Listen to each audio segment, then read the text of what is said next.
Bonjour à tous. Alors aujourd'hui nous sommes le week-end pascal 2020. Vous voyez, c'est le printemps, là il y a les cerisiers qui sont en fleurs, les pissenlits, c'est super beau, il y a du jaune. Le jaune c'est super. Alors je me présente d'abord, je suis berger.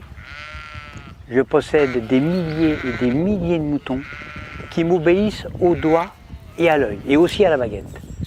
Mon rôle de bon pasteur est de les protéger avec amour, donc je les nourris bien, j'en prends soin.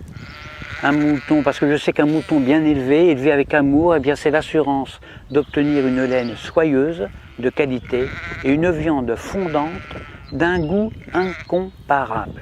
Ça c'est certain, moi j'aime mes moutons. Alors pourquoi mes moutons sont heureux, mais vraiment heureux quand je les tonds? Pourquoi est-ce qu'ils ne réagissent pas? Pourquoi est-ce qu'ils ne réagissent pas quand je les vaccine, quand je les sacrifie sur l'autel de la gastronomie? Il y a un mystère, il y a un mystère. Surtout quand on sait que moi, je suis qu'un petit bonhomme fragile, qui ne ferait pas le poids face à un mouton en colère. Un seul mouton en colère, un seul bélier peut me tuer d'un seul coup. Eh bien le secret, le voici. Pour qu'un troupeau de milliers de moutons soit docile, soumis, obéissant, eh bien il suffit de jouer soit sur la peur, soit sur leurs besoins de sécurité.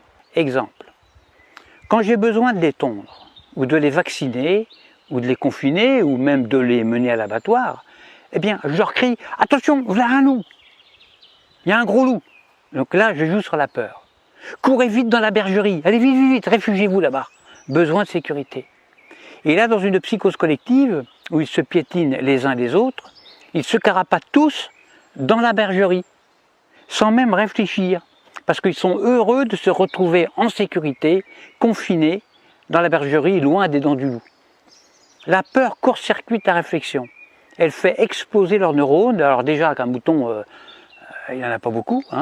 Alors pendant que leur attention est dirigée vers le loup, eh bien moi, tranquillement, je les tonds, je les vaccine, je leur tatoue le gigot, je puce les rebelles, je castre les chefs, bien sûr, en leur injectant des médicaments, etc., etc. Et quand j'ai fini mon travail, eh bien, je les relâche tout doucement par petits groupes.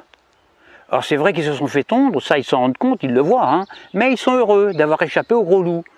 Ils sont tondus, mais encore vivants, donc contents, heureux. Je les fais alors bêler tous en chœur à la tombée de la nuit et je leur demande de m'applaudir à 20 h au moment du journal télévisé qui leur raconte qu'ils ont échappé vraiment à un grand danger. Alors bien sûr, sur le nombre, il y a toujours quelques rebelles, des moutons noirs, qui sont des moutons plus intelligents que les autres, qui comprennent, ils ont pigé mon stratagème. Alors ils essayent, ils tentent désespérément d'expliquer à leurs frères moutons, à leurs congénères, que si le loup en croque 2 ou 3 seulement, le berger, lui, est beaucoup plus dangereux, puisqu'ils finiront tous sur une table en méchoui, ou sur la table pascale. Alors il faut les gérer, ces moutons noirs, qui ne veulent pas rentrer dans la bergerie, parce que ce sont des rebelles, ce sont des esprits libres. Alors à ceux-là, soit je leur montre mon bâton, soit je les fais mordre par mon chien. Or le mieux c'est d'égorger un seul mouton noir devant les autres. Alors ça c'est super efficace ça. Pour un seul de sacrifié, j'en terrorise des milliers qui deviennent mais alors doux comme des agneaux. J'en tue un et j'en soumets des milliers. C'est comme ça qu'on étouffe la moindre velléité de révolte. Alors il y a de nombreux hommes politiques qui viennent me demander de les coacher. Alors que moi je ne suis qu'un simple berger, je suis qu'un pauvre berger. Mais s'ils me le demandent, c'est justement parce qu'on peut utiliser ces méthodes, les méthodes de berger, chez les humains. En effet, la différence entre le comportement des moutons et celui des humains, eh bien c'est que justement il n'y a aucune différence. C'est ça le secret. Le secret est là, il n'est pas ailleurs. Donc, quand on veut faire passer une loi impopulaire, qui ne fait pas plaisir, eh bien on le fait pendant que la population a peur. Par exemple, on parle de crise climatique, de crise de la dette, de crise financière, de tempête, de canicule, de terrorisme, de crise sanitaire, etc., etc.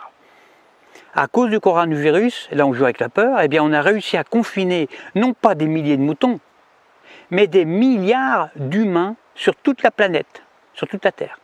Des humains, confinés comme des animaux. Des humains déshumanisés.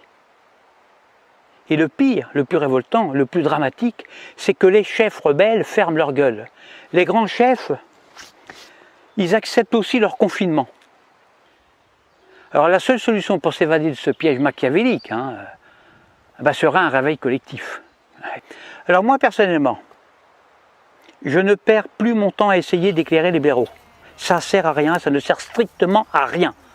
Parce que quand j'explique la stratégie dont sont victimes les moutons, soit le mouton est déjà éveillé, alors dans ce cas-là, toutes mes explications sont vraiment inutiles, ou alors je tombe sur un mouton con. Et si c'est un mouton con, il ne comprendra rien à ce que je lui raconte. Parce que justement, c'est un mouton con. Alors il faut faire attention parce que le mouton con, lui, il n'est pas fautif. Il est con, c'est tout, c'est pas sa faute. Alors à bientôt pour une prochaine vidéo.